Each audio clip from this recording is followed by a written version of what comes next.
está aí acompanhando a aula agora, vamos estudar um pouquinho sobre a licença dos tipos de software. O que significa isso? Qual o contexto, como ele se aplica e como que as bancas cobram acerca deste assunto. Então vamos aí entender o que é uma licença primeiramente.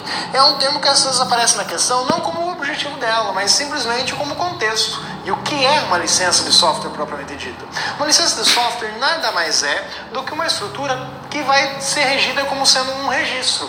Como é registrado um software? Imagine, por exemplo, que um programa, um software, um programa de computador, ele seja como um livro. Então você, quando faz o livro, tem lá o seu nome de autor. Está registrado em seu nome, você fez a publicação dele, tudo, está registrado na Biblioteca Nacional, está lá com o seu ISSN, ISBN, no caso. Então você tem todas as nomenclaturas e registros acerca dele. Beleza. Se alguém for lá e copiar um texto do seu livro e usar em outro lugar, opa, você tem o registro de que ele é seu e pode acionar aquela pessoa por ter fraudado, ter copiado, ter plagiado você. Exatamente. A ideia é similar, porque na verdade quando nós falamos em termos de licença de software, nós estamos aqui nada mais do que falando em algo como um registro de autoridade sobre aquela propriedade. Então, a registro de patente assim também pode ser entendido. Então, o direito autoral é a parte do direito que cabe aqui.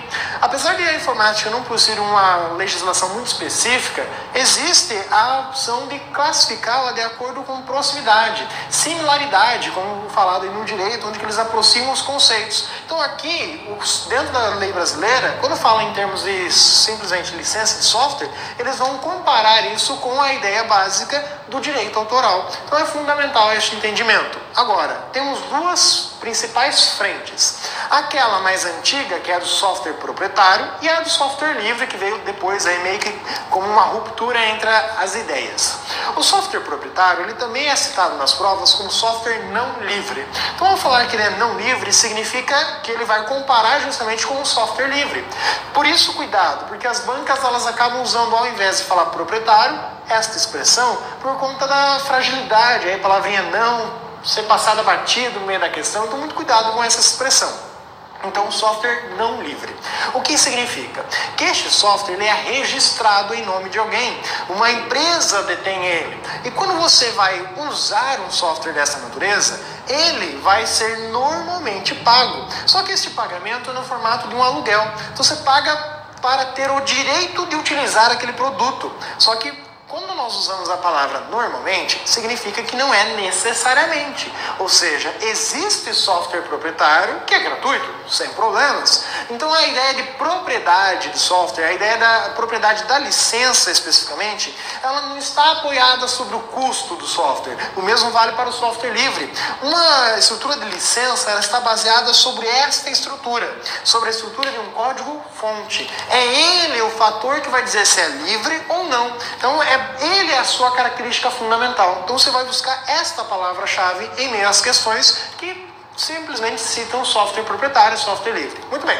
Então, ao descrever aí um código-fonte, temos que saber o que é um código-fonte. Um código-fonte nada mais é do que uma receita de bolo. Então imagine quando você vai fazer um bolo. Você não tem lá uma receita que descreve passo a passo o que você faz? Vai lá, vamos preparar um bolo. Quebra lá 3 ovos, aí vai lá, mexe o ovo, coloca um pouco de farinha, vai mexendo, vai colocando, e vai colocando esse ingrediente, depois mexe, coloca o outro, mexe, e depois vai lá, coloca ao forno, uma forma untada, tantos minutos, beleza, um monte de coisa. Chegou no final, beleza. Mas perceba, que software é isso? É estas ações, são a sequência de passos que o computador deve seguir para realizar alguma ação.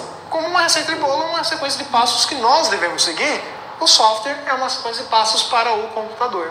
Então há essa mesma comparação, que ainda podemos explorar um pouco mais nessa analogia. Por exemplo, a ideia de uma receita, imagine você ter lá uma situação como uma receita de família, onde você chega, por exemplo, você foi na casa de um colega, foi lá fazer aquele jantar e tudo mais, e teve como sobremesa aquela torta sensacional. Você falou, nossa, que delícia! Pô, me passa a receita, e ele vai olhar para você, não posso, é segredo de família. Esta é a ideia do software proprietário. Ele não vai te dizer como funciona, ele só te dá a própria torta. Ele não vai te dizer como fez ela, mas ele vai te dar a torta. Beleza. Aí você, como um colega chato, vai chegar lá, vai ir todo dia na casa dele querendo comer a torta, até encher o saco dele. Beleza, o que ele vai fazer? Aí ele vai começar a cobrar por aquela torta. Mas ele não vai te dar receita porque ele enxerga nisso uma oportunidade de ganhar dinheiro. Esta é a ideia do software proprietário.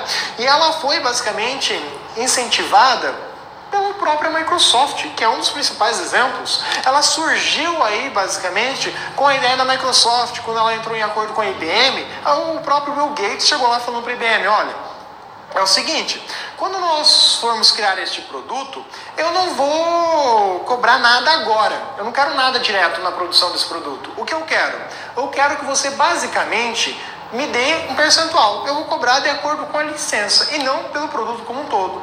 Então ele deu a ideia para a IBM dizendo, eu não vou cobrar de você, IBM, pelo software que eu estou fazendo. É o cliente final que vai me pagar um valor menor por este dado. Então esta situação ela ocorreu e a IBM falou, daí, dá nada, o valor do produto está no hardware, o que você vai querer ganhar com isso? Beleza, deixou passar. O Bill Gates adorou a ideia e explorou este conceito e com isso ficou o bilionário que você conhece hoje. Então basicamente ele explorou um conceito de uma estrutura básica, que é o software, e cobrando um aluguel. Só que este aluguel, peraí, tá? Aluguel aqui, vamos arrumar esse negócio? O que significa esse aluguel? Significa que assim como você aluga uma casa, você não pode sublocar. Diferentemente desta situação, quando você fala no aluguel de um software, você contrata o direito para usá-lo, mas você não pode simplesmente desbloquear, você não pode passar para outra pessoa. Esta é uma das restrições de um software proprietário, você não pode ceder a outro. Então, é uma limitação que ele impõe. E ainda assim, você pode usá-lo, mas você não vai saber como é que ele foi feito. Esta é a ideia do software proprietário. Você paga, sim, não necessariamente, mas você tem acesso a isso. Então, o código-fonte é um código-fonte que muitas vezes vai aparecer como código-fonte fechado. Então, esta é a referência básica que você vai encontrar falando sobre software proprietário. Falar em código-fonte fechado, restrito, é uma referência ao software proprietário. Simples, não precisa complicar muito acerca dele. E aí, o entendimento dele na sua forma geral. Aqui alguns exemplos de produtos que são software proprietário. Aí, como precursor da ideia, o próprio Microsoft Windows, que na verdade na época ainda era o Windows NT e aí foi evoluindo. Aí o próprio macOS também vem na evolução concorrente, que na verdade ocorreu aqui bem na ruptura a ideia do surgimento do software proprietário.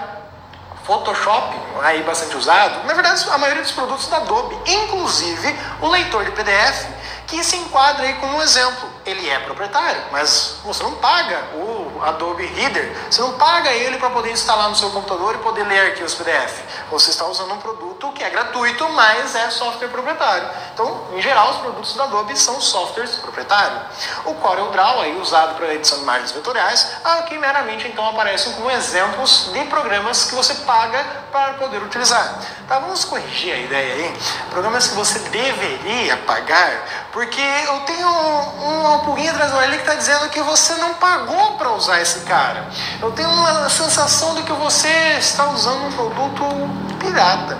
Então o que é piratear um software? Piratear um software é nada mais do que fazer isso. Não pagar e tentar alterar o produto de tal modo que eu não precise pagar para usar. Porque o próprio Windows, você consegue instalar ele sem possuir uma licença. Sim, você consegue instalar. Só que depois de um tempo de uso, ele vai começar a pedir para você a licença, a chave de ativação da licença, ou seja, para confirmar ali que você comprou o produto. E se você não comprou, ele vai bloquear muitos recursos. Não vai deixar de funcionar plenamente, mas ele vai bloquear muita coisa.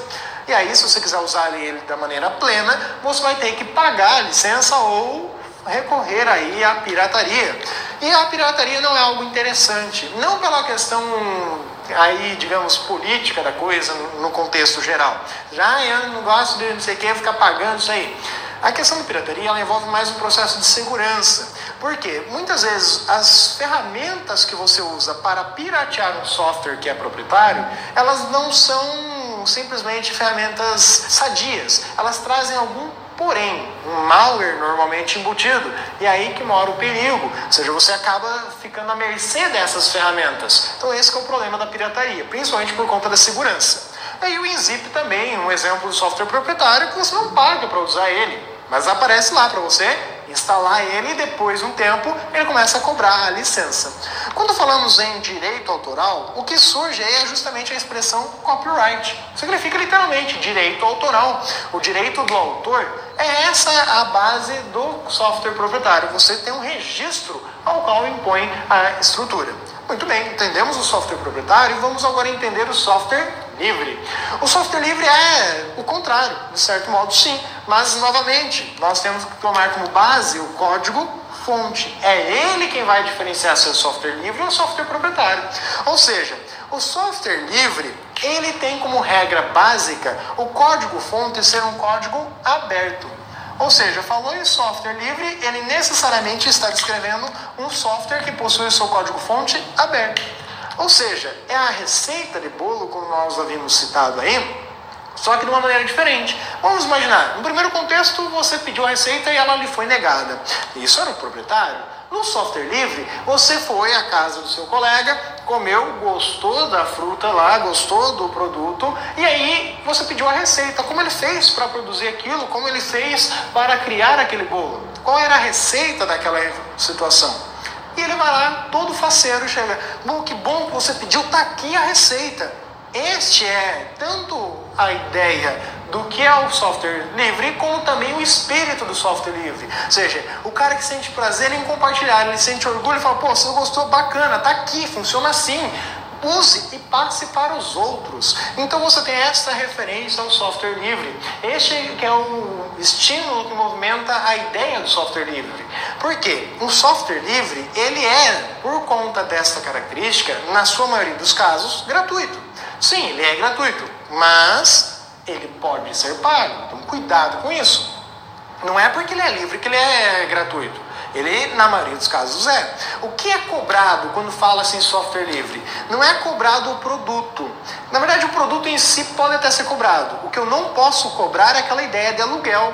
Eu posso cobrar, sim, por um produto que eu tenha feito. Por exemplo, eu fiz aqui, por exemplo, uma nova opção, uma nova ferramenta dentro do programa. Beleza. Ou eu fiz este programa. Eu vou chegar e vou vender esse produto para você. Beleza. Só que ele é software livre. Se eu registrei ele como tal, parte da ideia de um registro de licença, se eu registrei ele como software livre, além de entregar o produto final, ou seja, além de passar o bolo, eu tenho que entregar junto com o bolo a receita.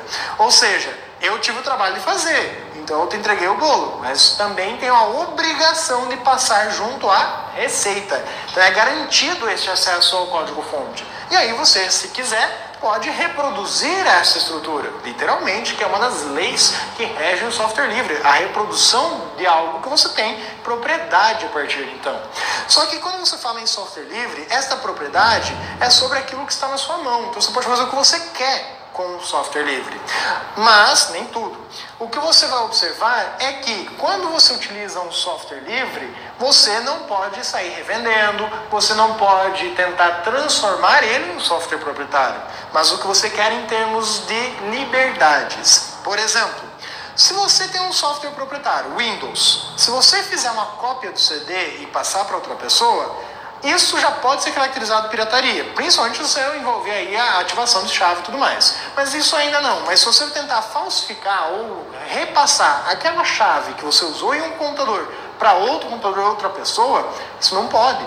Inclusive se for o seu computador. Depende. Por exemplo, o Windows, ele te dá, as licenças atuais, te dão permissão para você instalar em até 3 computadores a mesma licença, ou instalar ela 3 vezes no mesmo computador. Ou seja, você formata e instala usando a mesma licença. Acontece que isso é a regra. Se você pegar e passar para mais 5 de computadores, você já está fazendo pirataria. Você tem uma chave que é válida, mas você usou em vários computadores diferentes. Então perceba que você já pode cometer pirataria nesse aspecto. Com o software livre, não. Imagine que você foi lá e adquiriu esse produto.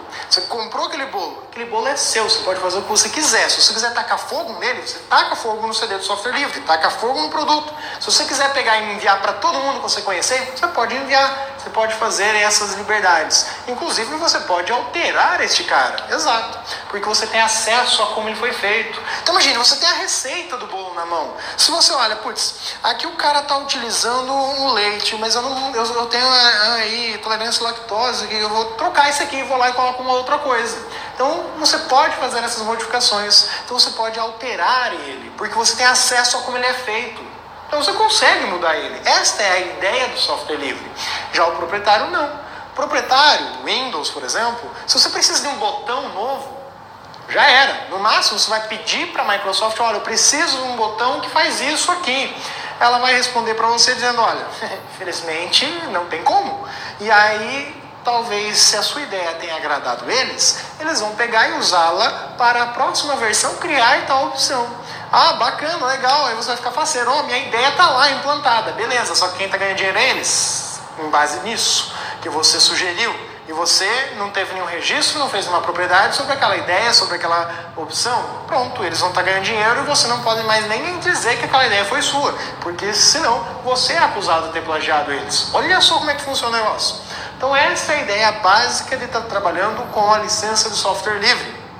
Você ter acesso e poder modificar. E esse acesso é garantido por qualquer pessoa, porque você pegou o código-fonte, esse código-fonte tem que estar sempre disponível. O princípio de disponibilidade tem que estar acessível a qualquer um dentro do uso deste sistema. Os principais exemplos de software livre é aí, por exemplo, o GNU Linux, o BROffice, o LibreOffice, tanto que o próprio nome LibreOffice vem de software livre. É uma tradução aí, porque o LibreOffice é latino, então ele traz aí em espanhol a ideia de livre. E o Apache, que é um programa, na verdade um servidor, que é uma estrutura básica para o funcionamento de servidores e páginas de internet. Ou seja, a maioria dos servidores de internet é Linux, por quê? Porque a maioria dos servidores de internet roda o Apache, que tem que ser Linux para rodar. Não necessariamente hoje em dia, mas a maioria funciona melhor com Linux. E ele é software livre, então ele tem essa característica. É um dos principais aí pontos onde se baseia a internet como conhecemos hoje. O Firefox, Mozilla Firefox é o navegador, e o Mozilla Thunderbird, o cliente de e-mail, são exemplos de software conhecido como software livre. Só que quando falamos em software livre, esta ideia de software livre é reforçada por 4 liberdades. Na verdade, seriam leis. Só que, como o software livre é o do contra, é o cara que vem para libertar o usuário, então ao invés de eles chamarem de leis, eles chamaram de liberdades. 4 garantias de opções que você tem a liberdade para poder usufruir delas. Então seriam mais direitos do que restrições, essa é a ideia. Então, essas 4 liberdades, elas foram aí criadas em um consórcio pela Free Software Foundation, ou seja, pela Fundação do Software Livre, em conjunto com o projeto GNU Linux, ou seja, o próprio criador do kernel do Linux, o Linus Torvald, ele está ali trabalhando com esse conjunto, sim, mas apareceu aí principalmente o Stallman, como sendo um dos caras que mais incentivou o projeto GNU propriamente dito, ou seja, ele que está ali por trás da estrutura. Então, eles criaram 4 liberdades. Como o povo é da informática, a informática ela é meio parametrizada de uma forma diferente. Ela segue à risca a ideia de contagem. A contagem na informática, o primeiro valor na informática é o 00. Então, começa com uma liberdade, a primeira liberdade, começando sendo a liberdade 0. O que é a liberdade 0? É aquela liberdade que permite o usuário, ou qualquer um que tenha acesso ao software livre, de modo geral, eu fiz o produto que é software livre, qualquer um vai poder executar ele. Então, se você tiver acesso a ele, que ele tem que ter acesso a ele, ou pelo menos ao código-fonte dele, você pode executar o programa para qualquer finalidade que você precise. Ou seja, se você quiser usar um software livre para invadir o site ou um sistema de um banco e fazer a limpa lá, você pode, dos olhos do software. Agora, em termos legais, aí você já tem outros problemas, caso seja pego. Então você vai estar utilizando aí a situação do software livre. Perceba que pelo software, por ter usado ele para uma atividade ilícita, você não responde. Você vai responder pela própria atividade ilícita que você realizou. Mas agora comparando, pega aí, se você tivesse feito a mesma ação usando o Windows, primeiro que ia ser mais difícil. Segundo, que ao usar o Windows, ele é um software proprietário, então você iria responder legalmente pela ação que você desempenhou de roubar o banco, ou seja, pela atividade ilícita, como também você vai ter que responder perante a Microsoft, claro que ela vai lhe acionar judicialmente para isso, porque você usou o programa dela para uma atividade ilícita. Ou seja, você leva 2 vezes o processo, uma por ter feito o roubo, outra por ter feito o uso do produto da Microsoft, que é proprietário, para isso. Então, o software livre te dá essa liberdade. Agora, você que vai dizer se você vai usar ou não ela para isso. E aí você tem a liberdade 01, a segunda liberdade.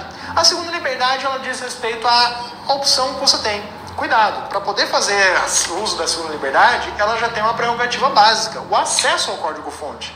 Ou seja, é uma prerrogativa que você tenha conhecimento do código-fonte do produto para poder alterar ele à mercê da sua necessidade. Então, por exemplo, eu preciso de um novo botão. Eu preciso de um novo botão. Talvez você não precise. Então eu vou lá e posso fazer este novo botão, porque eu tenho acesso à receita. Eu mudo ela e depois eu transcrevo ela num produto final.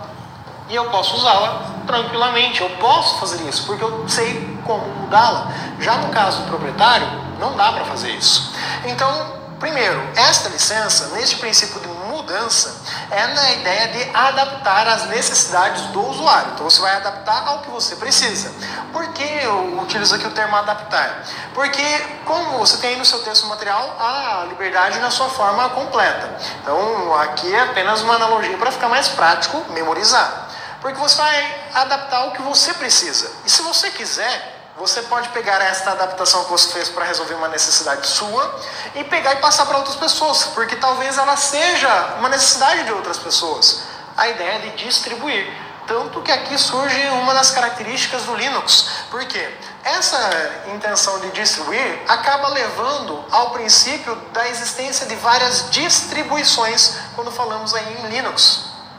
O que são as distribuições Linux? As distribuições Linux são a ideia de ter várias modificações feitas pelos usuários para atender às suas necessidades. E eles acabaram achando interessante disponibilizar isso para o público. Então, tem variedades aí da mesma versão Linux, acabam surgindo várias vertentes. Então aí a ideia de distribuições surge por conta das liberdades do Linux ser um software livre. Outra liberdade que nós temos é a liberdade 02, ou a terceira liberdade. Ela refere-se à ideia de que você pode copiar. Então você tem um software livre, ele é seu, se você quiser fazer uma cópia dele, você pode, e passar para outras pessoas também. Ou seja, é a ideia da liberdade, da terceira liberdade, copiar ele à vontade, sem estresse. A quarta liberdade, a liberdade 03, ela trabalha no princípio de melhorar e distribuir. Só que qual que é a diferença da 01 para a 03? É que a 01 é você melhorar de acordo com a sua necessidade, adaptar ao seu pretexto, à sua característica. A 03, ela refere-se a você enxergar uma melhoria que seja para outros, às vezes não é sua, mas uma contribuição geral, ou seja, algo para evoluir o produto, detectar uma falha de segurança, melhorar ela e estar distribuindo novamente. Então, a ideia é de que o software livre, ele tem uma vantagem em relação ao software proprietário neste aspecto. O software livre, ele, em comparação com o software proprietário, é muito novo. Por exemplo, o Linux, em termos de idade, ele foi criado muito depois do próprio Windows. Mas aí você percebe que ambos estão disputando aí a mesma rixa, um em termos de segurança, outro em termos de visual, e ainda assim eles estão disputando o mercado acirradamente. Mas o Linux ele tem projeções muito maiores. Por quê? Porque o Linux é software livre. Então, por exemplo, o teu cara que está trabalhando com ele aqui no Brasil, madrugadona lá, o cara trabalhou o dia inteiro. Normal, período normal do expediente. Trabalhou em cima do produto. Ao terminar o seu trabalho, ele vai lá, salva o projeto, é software livre. Ele vai e passa isso para o cara que está lá no Japão, acordando, para que ele desenvolva o resto do trabalho. Ou seja, 24 horas por dia ele está em desenvolvimento, em melhorias, por conta dessa característica. Já o software proprietário, por exemplo, o Windows, ele tem lá a equipe de desenvolvimento que trabalha na Índia. Ele é feito na Índia, o Windows não é feito nos Estados Unidos. Ele é projetado, na pior das hipóteses, lá nos Estados Unidos, mas ele é realmente feito, a mão de obra mesmo, quem está lá escrevendo a receita, são indianos. Por quê? O custo de mão de obra é envolvida. E aí você percebe que eles trabalham com uma maneira única, em um único ponto, então tem uma defasagem nesses termos. Claro que envolve aí também a questão monetária, eles ganham em relação a isso. Mas como nós somos em software livre, aparece aqui uma outra linha de raciocínio. Porque o software livre ele surgiu como uma ruptura em respeito ao software proprietário. A ideia básica de que ele quer quebrar simplesmente o princípio de ser de direito autoral. O software livre ele vem com a ideia justamente satirando aí o princípio. Você tem o copyright, que é o direito autoral. O software livre traz o direito de esquerda. Na tradução literal ele ficaria assim. Não seria apenas a cópia esquerda, é o direito de esquerda. Ou seja, a liberdade. Só que aqui cuidado. Porque uma coisa é você ter as 4 liberdades definidas pela Free Software Foundation, e a outra característica é que o copyleft ele reforça tais liberdades, ou seja, ele proporciona que elas simplesmente não possam ser apropriadas por terceiros. Do tipo, imagine que você recebeu a receita da pessoa, você gostou daquela receita, e aí você, com o imposto da receita, fala, eu gostei disso aqui, outras pessoas podem gostar, eu vou ganhar dinheiro em cima disso. E aí você vai lá e começa a produzir aquela receita que você recebeu, e você não mostra mais a receita para ninguém, você guarda ela só para você e começa a vender o produto.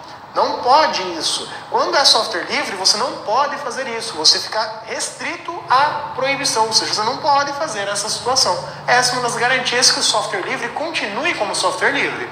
Mas em contrapartida, há aqueles que preferem não fazer essa situação. Não querem que o software seja fechado, querem possibilitar as pessoas ganharem mais dinheiro com isso.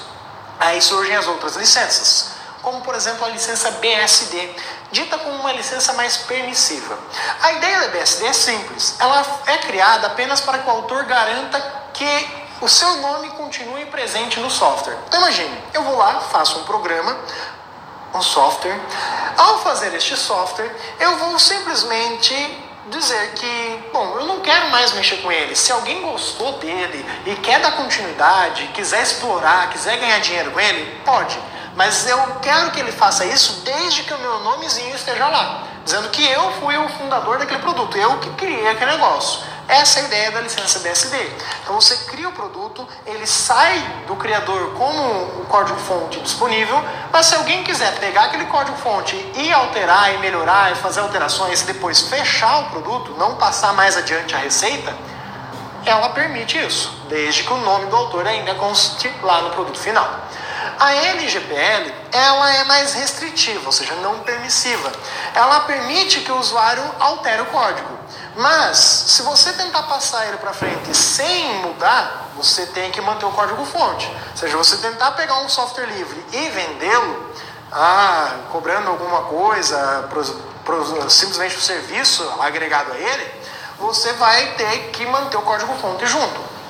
Agora, se você alterar o produto, simplesmente modificar, você já fica livre de manter o código-fonte junto com o produto. Essa é a LGPL. A OSD nada mais é do que a própria copyleft, ou seja, a garantia do registro para que ele possa ser garantido como software livre.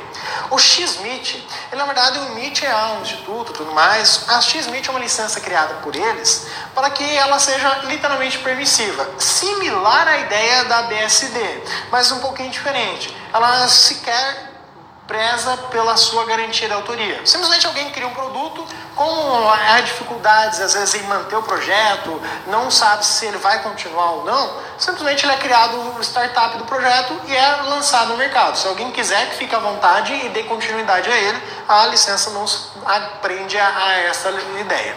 E por fim, o software, como falei, pode ser gratuito ou ele pode ser pago. Com relação ao software gratuito, ele recebe a denominação de freeware, ou seja, é um software free, é um software gratuito que você pode utilizar. Um outro exemplo de software gratuito é o adware, mas este adware ele é gratuito parcialmente. Tanto o freeware quanto o adware podem ser proprietários como softwares livres. O que é um adware? Um adware é um software que é gratuito, mas dentro da sua gratuidade, ele oferece uma propaganda que você não consegue tirar. Ou seja, ele é gratuito porque ele ganha dinheiro com aquela propaganda agregada. Lembra do MSN? Ele era um exemplo de adware, que era explorado de tal modo. Você não pagava pelo MSN, mas ele era gratuito aí porque tinha propaganda dentro dele.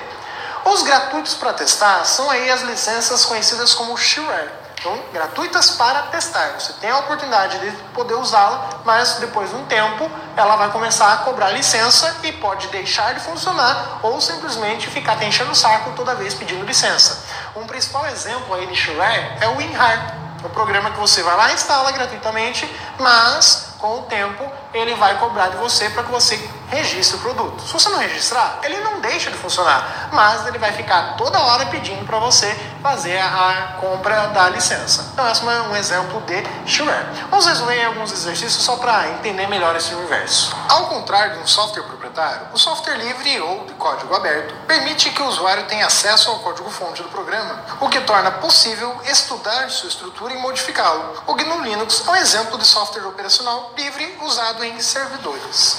Questão extremamente simples. O que ela traz para você? Ela traz a ideia do que é o software livre, um software gratuito, não necessariamente, mas que tem acesso ao código-fonte. Ela dá um exemplo usado em servidores, mas eu posso usar também o software livre, no caso citado aí o Linux, nos computadores pessoais? Sim, tranquilamente. Ela apenas deu um exemplo, ela não limitou a questão, então a questão está correta aí, beleza? Vamos a mais uma questão. A forma de distribuição de software que permite copiar e distribuir sem restrições e usar experimentalmente por um determinado período, após o qual, para continuar o uso, é necessário pagar um valor que geralmente é pequeno em relação aos outros softwares proprietários, é denominada freeware, lightware, shareware, firmware ou malware. Bom, ele traz para você questões simples. Ele traz a ideia de licenças que nem existem, por exemplo, malware, que é um tipo de software, a litware, que também não é uma licença de software, traz a ideia de software gratuito, que é o freeware, e por fim ela traz a ideia do próprio shareware, que é aquele gratuito para testar, seja a alternativa correta, a alternativa C.